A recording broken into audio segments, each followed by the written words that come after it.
ಸಂಜೆ ಆಗ್ತಿದ್ದಂತೆ ಎಲ್ಲರ ಮನೆಯಲ್ಲೂ ಸೀರಿಯಲ್ಗಳು ಓಡೋಕೆ ಶುರುವಾಗುತ್ತೆ. ವೀಕೆಂಡ್ ಬಂದ್ರೆ ಸಿನಿಮಾ ಚಿಂತೆ. ಮಕ್ಕಳು ಸ್ಕೂಲ್ನಿಂದ ಬರ್ತಾ ಇದ್ದಂತೆ ಕೈಯಲ್ಲಿ ಮೊಬೈಲ್ ಇಟ್ಕೊಂಡು ಕೂತ್ಕೊಂಡು ಬಿಡ್ತಾರೆ. ಅಲ್ಲಿಗೆ ಮೊಬೈಲ್ ಟಿವಿಯಲ್ಲೇ ಕಾಲ ಹರಡ. ಹೀಗಾದ್ರೆ ವಿದ್ಯಾಭ್ಯಾಸದ ಗತಿ ಏನು? ಹೀಗಾಗಿಯೇ ಶಿಕ್ಷಣ ಇಲಾಖೆ ಸಂಜೆ ಟಿವಿ ಮೊಬೈಲ್ ಆಫ್ ಕ್ಯಾಂಪೇನ್ ಮಾಡ್ತಾ ಇದೆ. ಕೇಳ್ರಪ್ಪೋ ಕೇಳ್ರಿ, ಸಂಜೆ 7ರಿಂದ 9ರವರೆಗೆ ಮನೆಯಲ್ಲಿ ಮೊಬೈಲ್ ಟಿವಿ ಸ್ವಿಚ್ ಆಫ್ ಮಾಡಿಸಿ.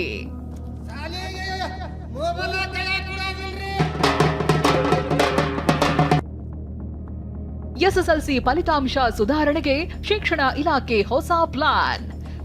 ಹಳ್ಳಿಗಳಲ್ಲಿ ಡಂಗೂರ. ಜಿಲ್ಲಾಧಿಕಾರಿಗಳು ಮತ್ತು ತಾಲೂಕಾ ಕ್ಷೇತ್ರ ಶಿಕ್ಷಣಾಧಿಕಾರಿಗಳು ಮತ್ತು ಗ್ರಾಮದಲ್ಲಿರ್ತಕ್ಕಂಥ ಎಲ್ಲ ಶಿಕ್ಷಣ ಕಲಿಸುವಂತ ಪಾಲಕರು ಮಕ್ಕಳ ಕಡೆ ಲಕ್ಷ್ಯ ಕೊಟ್ಟು 7ರಿಂದ 9 ಗಂಟೆ ಟಿವಿ ಮತ್ತು ಮೊಬೈಲ್ ಬಂದಿಡಬೇಕು. ವಿದ್ಯಾರ್ಥಿಗಳನ್ನ ಟಿವಿ ಮೊಬೈಲ್ ಗೀಳಿನಿಂದ ದೂರ ಇಡೋದಕ್ಕೆ ಹೊಸ ಟಾಸ್ಕ್. ಕೊಡು, ಫೋನ್ ಕೊಡು, ಇಲ್ಲ ಊಟ ಮಾಡಲ್ಲ, ಸ್ನಾನ ಮಾಡಲ್ಲ, ನಿನ್ ಜೊತೆ ಮಾತನಾಡಲ್ಲ. ಹೀಗಂತ ಮಕ್ಕಳು ಹಠ ಮಾಡ್ತಾರೆ, ಕಿರ್ಚ್ತಾರೆ, ಜೋರಾಗಳುತ್ತಾರೆ. ಮಕ್ಕಳ ಅಳು ಆಕ್ರಂದನಕ್ಕೆ ಮರುಗುವ ಪೋಷಕರು ಮಕ್ಕಳು ಊಟ ಮಾಡ್ಲಿ ಅಂತಾನೋ, ಇಲ್ಲ ಮನೆ ಕೆಲಸ ಮುಗಿಲಿ ಅಂತಾನೋ, ಇಲ್ಲ ಮಕ್ಕಳು ಗಲಾಟೆ ಮಾಡದೆ ಒಂದ್ ಕಡೆ ಕೂರ್ಲಿ ಅಂತಾನೋ, ಹೀಗೆ ಅದೆಷ್ಟೋ ಪೋಷಕರು ಮಕ್ಕಳಿಗೆ ಮೊಬೈಲ್ ಕೊಟ್ಟು ಅವ್ರ ಪಾಡಿಗವರು ಕೆಲಸದಲ್ಲಿ ಮುಳುಗ್ಬಿಡ್ತಾರೆ. ಇಲ್ಲಿಂದ ಶುರುವಾದ ಮಕ್ಕಳಿಗೆ ಮೊಬೈಲ್ ಗೀಳು ದಿನದಿನಕ್ಕೂ ಹೆಚ್ಚಾಗ್ತಾ ಹೋಗುತ್ತೆ. ಇದೀಗ ಇದೇ ಮೊಬೈಲ್ ಗೀಳಿನಿಂದ ಮಕ್ಕಳ ಶಾಲೆಯ ಫಲಿತಾಂಶವೂ ಹಿನ್ನಡೆಗೆ ಕಾರಣವಾಗ್ತಿದೆ. ಇದನ್ನ ಅರಿತಿರುವ ಶಿಕ್ಷಣ ಇಲಾಖೆ ಈಗ ಹೊಸ ಪ್ಲಾನ್ ಮಾಡಿದೆ. ಅದೇ ಮೊಬೈಲ್ ಟಿವಿ ಸ್ವಿಚ್ ಆಫ್ ಮಾಡಿಸೋದು. ಹೌದು ಪೋಷಕರೇ, ಎಸ್ಎಸ್ಎಲ್ಸಿ ಫಲಿತಾಂಶ ಸುಧಾರಣೆಗೆ ಶಿಕ್ಷಣ ಇಲಾಖೆ ಹೊಸ ಪ್ಲಾನ್ ಮಾಡಿದೆ. ಅದುವೇ ಪ್ರತಿದಿನ ಸಂಜೆ 7 ಗಂಟೆಯಿಂದ ರಾತ್ರಿ 9 ಗಂಟೆವರೆಗೆ ಪೋಷಕರ ಬಳಿ ಇರುವ ಮೊಬೈಲ್ ಅನ್ನ ಸ್ವಿಚ್ ಆಫ್ ಮಾಡಿಸೋದು. ಅಷ್ಟೇ ಅಲ್ಲ, ಮನೆಯಲ್ಲಿರುವ ಟಿವಿಯನ್ನ 2 ಗಂಟೆ ಬಂದ್ ಮಾಡಿಸೋದು. ಇದಕ್ಕಾಗಿ ಇಲ್ನೋಡಿ, ಸಂಜೆ ಆಗ್ತಾ ಇದ್ದಂತೆ ಊರಲ್ಲಿ ತಮಟೆ ಬಡಿದು ಡಂಗೂರ ಸಾರಲಾಗ್ತಿದೆ. ಶಿಕ್ಷಕರೇ ಮಕ್ಕಳ ಮನೆ ಬಾಗಿಲಿಗೆ ಹೋಗ್ತಿದ್ದಾರೆ. ಇದು ಎಸ್ಎಸ್ಎಲ್ಸಿ ಮಕ್ಕಳನ್ನ ಮೊಬೈಲ್ ಟಿವಿಯಿಂದ ದೂರ ಇಡಲು ಮಾಡ್ತಿರೋ ಅಭಿಯಾನ. ಎಸ್ಎಸ್ಎಲ್ಸಿ ಫಲಿತಾಂಶ ಸುಧಾರಣೆಗೆ ಶಿಕ್ಷಣ ಇಲಾಖೆ ಮಹತ್ವದ ಹೆಜ್ಜೆ. ಎಸ್ಎಸ್ಎಲ್ಸಿ ಅನ್ನೋದು ಶೈಕ್ಷಣಿಕ ಬದುಕಿನ ಮೊದಲನೇ ಮೈಲಿಗಲ್ಲು. ವಿದ್ಯಾರ್ಥಿಗಳ ಜೀವನದ ಬಹುಮುಖ್ಯ ಘಟ್ಟಗಳಲ್ಲಿ ಒಂದಾದ ಎಸ್ಎಸ್ಎಲ್ಸಿ ಪರೀಕ್ಷೆಗಳ ಆರಂಭಕ್ಕೆ ದಿನಗಣನೆ ಶುರುವಾಗಿದೆ. ಮುಂದಿನ ತಿಂಗಳು ಮಾರ್ಚ್ 18ರಿಂದ ಏಪ್ರಿಲ್ 2ರವರೆಗೆ ಪರೀಕ್ಷೆ ನಿಗದಿಯಾಗಿದೆ. ಫಲಿತಾಂಶವನ್ನ ಸುಧಾರಿಸಲು ಶಿಕ್ಷಣ ಇಲಾಖೆ ಟೊಂಕ ಕಟ್ಟಿ ನಿಂತಿದೆ. ಶಿಕ್ಷಕರು ಪೋಷಕರಿಗೆ ಹೊಸ ಟಾಸ್ಕ್ ನೀಡಿದೆ. ಈಗಾಗಲೇ ಶಿಕ್ಷಣ ಇಲಾಖೆ ತಾಲೂಕು ಪಂಚಾಯಿತಿ ಅಧಿಕಾರಿಗಳ ಮೂಲಕ ಗ್ರಾಮಗಳಿಗೆ ಸುತ್ತೋಲೆಯನ್ನ ಹೊರಡಿಸಿದೆ. ದೇವರಪರಿಗೆ ತಾಲೂಕಿನ ಒಂದು ಸರ್ಕಾರಿ ಪ್ರೌಢಶಾಲೆಯ ಆವರಣದಲ್ಲಿದ್ದೀವಿ.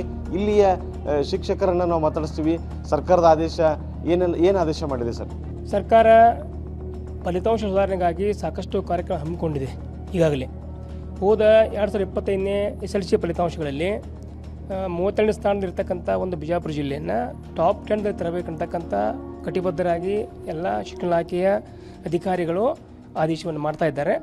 ಅದಕ್ಕಾಗಿ ಅದರ ಪರಿಣಾಮವಾಗಿ ನಾವೆಲ್ಲ ಈಗ ವಿಶೇಷ ತರಗತಿಗಳನ್ನು, ಗುಂಪು ಚರ್ಚೆಗಳನ್ನು ಮಾಡ್ತಾ ಇದ್ದೇವೆ. ವೇಕಪ್ ಕಾಲ್ ಮಕ್ಕಳಿಗೆ ಮಾಡ್ತಾ ಇದ್ದೇವೆ. ಮುಖ್ಯವಾಗಿ ಮೊಬೈಲ್ ಮತ್ತು ಟಿವಿಗಳನ್ನು ಬಂದ್ ಮಾಡಬೇಕಂತ ಒಂದು ಒಳ್ಳೆಯ ಉತ್ತಮವಾದಂಥ ಆದೇಶ ಸರ್ ಇದು. ಯಾಕೆ SSLC ಕಲಿತಕ್ಕಂಥ ಮಕ್ಕಳ ಮನೆಯಲ್ಲಿ ಟಿವಿಗಳು, ಮೊಬೈಲ್ಗಳು ಪ್ರಾರಂಭ ಇರ್ತಾವೆ. ತಂದೆ ತಾಯಿಗಳು ಸಾಯಂಕಾಲ ಬಂದ್ಕೊಂಡು ನೋಡ್ಕೊಂಡು ಇರ್ತಿರ್ತಾರೆ. ಆ ಮಕ್ಕಳ ವಿದ್ಯಾಭ್ಯಾಸಕ್ಕೆ ತೊಂದರೆ ಆಗಬಾರದು ಅಂತಕ್ಕಂಥ ದೃಷ್ಟಿ ಇಟ್ಟುಕೊಂಡು ಈ ಮೊಬೈಲ್ ಮತ್ತು ಟಿವಿಗಳನ್ನ ಬಂದ್ ಮಾಡೋಕೆ ಆದೇಶ ಮಾಡಿದ್ದು ಬಹಳ ಉತ್ತಮ. ಜಿಲ್ಲಾಧಿಕಾರಿಗಳು ಮತ್ತು ತಾಲೂಕಾ ಕ್ಷೇತ್ರ ಶಿಕ್ಷಣಾಧಿಕಾರಿಗಳು ಮತ್ತು ಗ್ರಾಮದಲ್ಲಿರ್ತಕ್ಕಂಥ ಎಲ್ಲ ಶಿಕ್ಷಣ ಕಲಿಸುವಂತ ಪಾಲಕರು ಮಕ್ಕಳ ಕಡೆ ಲಕ್ಷ್ಯ ಕೊಟ್ಟು 7ರಿಂದ 9 ಗಂಟೆ ಟಿವಿ ಮತ್ತು ಮೊಬೈಲ್ ಬಂದಿಡಬೇಕು. ಶಿಕ್ಷಕರಷ್ಟೇ ಅಲ್ಲ, ಸರ್ಕಾರದ ಈ ಆದೇಶವನ್ನ ವಿದ್ಯಾರ್ಥಿಗಳ ಪೋಷಕರು ಸ್ವಾಗತಿಸಿದ್ದಾರೆ. ಇದು ಒಂದು ಸ್ವಾಗತಾರ್ಹ ವಿಷಯವೇ. ಸರ್ಕಾರ ಈ ನಿಟ್ಟಿನಲ್ಲಿ ಒಂದು ಹೆಜ್ಜೆ ಮುಂದೆ ಇಟ್ಟಿದೆ ಅಂತಂದರೆ ಅದನ್ನು ನಾವು ಒಪ್ಕೊಳ್ಳೇಬೇಕಾಗುತ್ತದೆ. ಮನೆಯಲ್ಲಿ ಎಷ್ಟೇ ಪೋಷಕರು ಮಾಡ್ತಾ ಇದ್ರೂ ಕೂಡ ಆದರೆ ಅದು ಸಾಧ್ಯವಾಗಿರಲಿಲ್ಲ. ಈಗ ಸರ್ಕಾರವೇ ಒಂದು ಹೆಜ್ಜೆ ಮುಂದೆ ಇಟ್ಟಿರೋದು ತುಂಬ ಸಂತೋಷದ ವಿಷಯ. ನಮಗಂತೂ ಆ್ಯಸ್ ಎ ಪೇರೆಂಟ್ ತುಂಬಾ ಖುಷಿ ಆಯಿತು. ನಮಗೆ 7ರಿಂದ 9 ಒಂಥರ ಪ್ರೈಮ್ ಟೈಮ್ ಅಂತ ಹೇಳ್ತಾರೆ ಧಾರಾವಾಹಿಗಳಿಗೆ. ನಮ್ಮಲ್ಲಿ ನಮ್ಮ ಅತ್ತೆ ಮಾವ ಆಗಿರ್ಬೋದು ಯಾವಾಗಲೂ ಹಾಕ್ಕೊಂಡಿರ್ತಾರೆ. ನನ್ನ ಮಗನಿಗಂತೂ ಓದಿಸೋದಕ್ಕೆ ತುಂಬ ಕಷ್ಟ ಆಗುತ್ತೆ.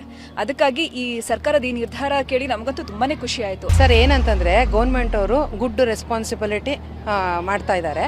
ಸೊ ಹಾಗಾಗಿ ಪಬ್ಲಿಕರ್ಸುವೆ ಇದನ್ನು ಅಸೆಪ್ಟ್ ಮಾಡಿಬಿಟ್ಟು ಸಪೋರ್ಟ್ ಮಾಡಬೇಕು. ಈ ಟಾಸ್ಕ್ಗೆ ಶಿಕ್ಷಕರ ಜೊತೆಗೆ ಪೋಷಕರಿಂದ ಸರಿಯಾದ ಸಾಥ್ ಸಿಕ್ಕರೆ ಮಕ್ಕಳ ಶಿಕ್ಷಣದಲ್ಲಿ ಅಭೂತಪೂರ್ವ ಫಲಿತಾಂಶ ಶತಸಿದ್ಧ.